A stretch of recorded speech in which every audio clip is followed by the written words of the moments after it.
Hi, புதுசா கிச்சனுக்காக கொஞ்சம் things எல்லாம் வாங்கியிருக்கேன். அதெல்லாம் ஒன்று ஒன்று அன்பாக்சிங் பண்ணி பார்த்துடலாம்.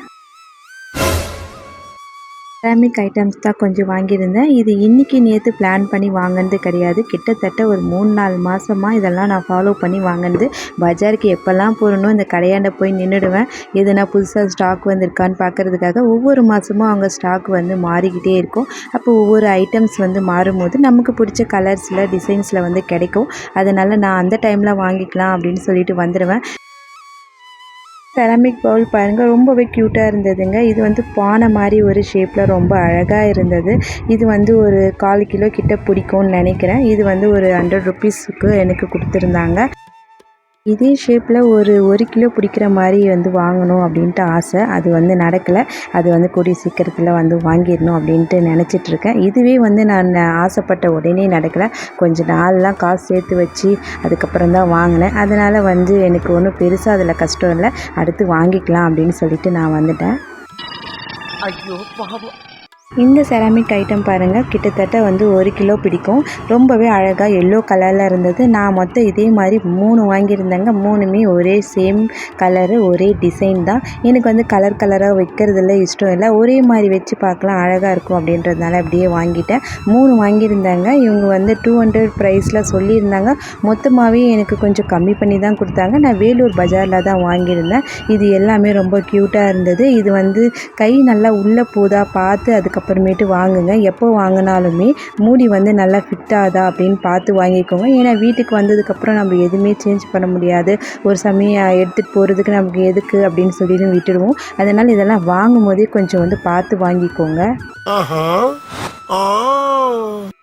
உங்களுக்கு செராமிக் ஐட்டம்லாம் பிடிக்குமா அப்படின்னு சொல்லுங்கள். நான் வந்து மொத்தம் 3 வாங்கியிருந்தேன். எப்போவுமே வந்து செராமிக் ஐட்டமில் வந்து கொஞ்சம் உப்பெல்லாம் போட்டு வச்சா நல்லது அப்படின்னு சொல்லிட்டு இருந்தாங்க. அம்மா வீட்டில் இருக்கிற வரை பெருசாக நம்ம எதுலேயுமே இன்ட்ரெஸ்ட் காட்டுறதில்ல. எல்லாமே அம்மாவே பார்த்துப்பாங்க அப்படின்னு சொல்லிட்டு ரொம்பவே கேர்லெஸ்ஸாக வளர்ந்துருவோம். என்ன புரிஞ்சிருச்சா?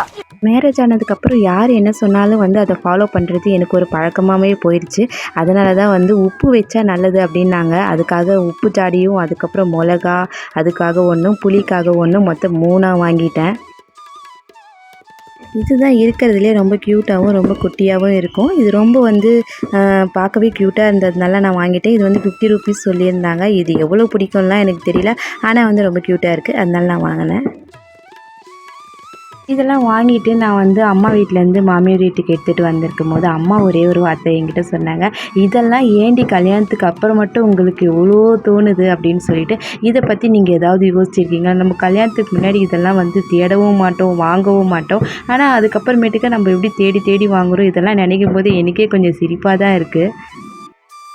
நான் மீஷோலேருந்து இந்த ஸ்டாண்டு வாங்கியிருந்தேன். இந்த ஜாடிலாம் வைக்கிறதுக்காக. இன்னும் வச்சு கூட பார்க்கலங்க, எப்படி இருக்குதுன்னு தெரியல. உள்ளே போகுமா என்னான்ட்டு. அதெல்லாம் வந்து செட் பண்ணி வச்சுட்டு நான் கண்டிப்பாக இதை நான் உங்களுக்கு வீடியோ காட்டுறேன். சைடில் வந்து நான் கொஞ்சம் டிமார்ட்லேருந்து வாங்கிட்டு வந்த கண்டெய்னர்லாம் வந்து க்ளீன் பண்ணாமல் அப்படியே இருந்தது. சரி அதெல்லாம் க்ளீன் பண்ணி அப்படியே பருப்பெல்லாம் போட்டு ஃபில் பண்ணி கிச்சனை கொஞ்சம் ரெடி பண்ணலாம் அப்படின்னு சொல்லிட்டு இறங்கிட்டேன்.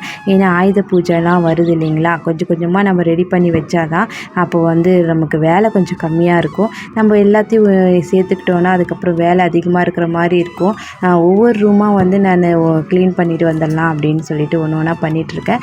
இதெல்லாம் நம்ம க்ளீன் பண்ணி வச்சுட்டோன்னா சும்மா மேலப்பில் தொடச்சி விட்டுட்டா போதும் சாமி கும்பிடும் போது. அதுக்கப்புறம் பெருசாக கழுவணுன்னெலாம் எதுவும் இருக்காது. அப்படின்னு நினச்சி தான் நான் ஒரு ரூமாக ஃபஸ்ட்லேருந்தே க்ளீன் பண்ணிகிட்ருக்கேன். ஆனால் சாமி கும்பிட்டு நெருங்க வரும்போது வந்து ஃபோன் வரும் பாருங்கள்.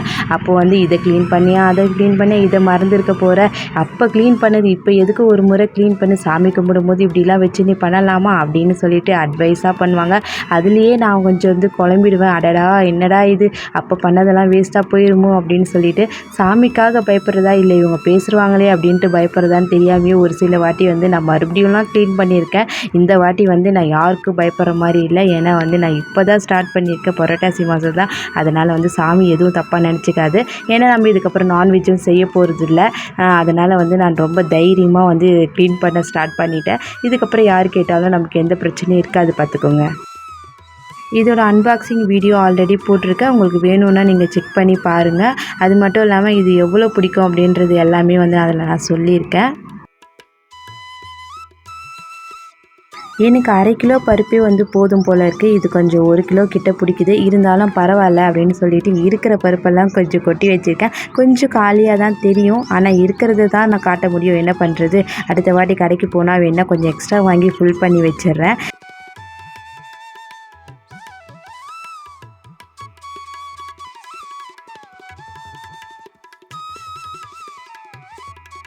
எங்கள் மாமியார் வீட்டில் கடலப்பருப்புலாம் அதிகமாக யாரும் யூஸ் பண்ண மாட்டாங்க. இங்கே வந்து பயிர் வைக்கிறதுனால வந்து இங்கே இருக்கிற பருப்புங்களை தான் யூஸ் பண்ணுவாங்க. இங்கே வந்து காளாமணி அதிகமாக வளரும். அதனால காளாமணி வர தான் செய்வாங்க. கல்யாணத்துக்கு முன்னாடி வரையும் மலாட்டை அப்படிங்கிற ஒரு வார்த்தையை நான் கேள்விப்பட்டதே கிடையாது. இங்கே வந்ததுக்கப்புறம் தான் எனக்கே தெரியும் கலக்காக்கு இன்னொரு பேர் தான் மலாட்டை அப்படின்னு சொல்லிட்டு. இங்கே வந்து மலாட்டைன்னு சொல்லும் போதெல்லாம் நான் வந்து என்னவோ ஏதோன்னு நினைப்பேன். ஆனால் அதுக்கப்புறம் தாங்க தெரிஞ்சது அதுக்கு வந்து கலக்கா தான் அப்படின்ட்டு. பருப்பெல்லாம் கொட்டி வச்சு ரெடியாக இருக்குது. இப்போ க்ளீன் பண்ணி வச்ச ஸ்லாப்பில் மொத்தமாக எடுத்து அடிக்கிற வேண்டியது தான். நான் வந்ததுமே க்ளீன் பண்ணிட்டேங்க. நான் சும்மா மாமியார் வீட்டுக்கு அப்பப்போ வரும்போதே வந்து க்ளீனிங் மட்டும்தான் எனக்கு பெரிய வேலையாக இருக்கும். டெலிவரிக்கு அப்புறமேட்டுக்கு நான் இங்கேயே தான் வந்து இருப்பேன் அப்படின்ற போது இன்னும் அதிகமாகிடுச்சு. நான் சுற்றி எல்லா இடத்தையும் க்ளீன் பண்ணிகிட்டே இருந்தேன். வந்ததுலேருந்து இதுக்கே தான் எனக்கு நேரம் சரியாக இருந்தது. ஏன்னா வில்லேஜில் இருக்காங்க, அவங்க வந்து வயல் வேலை செய்கிறதுக்கே கரெக்டாக இருக்கும். நான் இருக்கிற வரையும் நானே தான் மெயின்டைன் பண்ணுவேன் கிச்சனை. இப்போ வந்து கொஞ்சம் கேப் விட்டுட்டேன். இருந்தாலும் வந்து இதுக்கப்புறமேட்டுக்கா நம்ம ஃபாலோ பண்ணிக்கலாம் அப்படின்னு சொல்லிட்டு க்ளீன் பண்ணி எல்லாமே ரெடி பண்ணி வச்சுட்டேன்.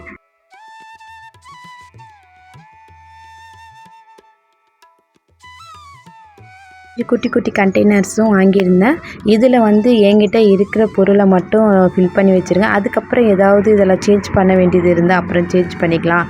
இப்போதைக்கு இருக்கிறது மட்டும் போட்டு வைப்போம் அப்படின்னு சொல்லிட்டு போட்டு வச்சுருக்கேன்.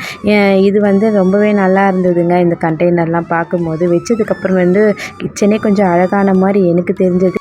அந்த மாதிரிலாம் இருக்கிற சான்ஸ் இல்லையே.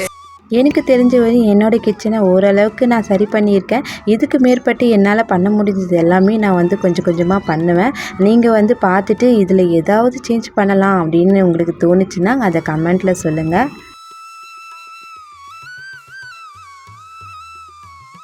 வீடியோவோட கடைசி கட்டத்துக்கு வந்தாச்சு. உங்களுக்கு வந்து வீடியோ பார்த்துட்டு பிடிச்சிருக்கு அப்படின்னா சப்ஸ்கிரைப் பண்ணி என்னோடய சேனலுக்கு சப்போர்ட் பண்ணுங்கள். தேங்க்யூ ஃபார் வாட்சிங்.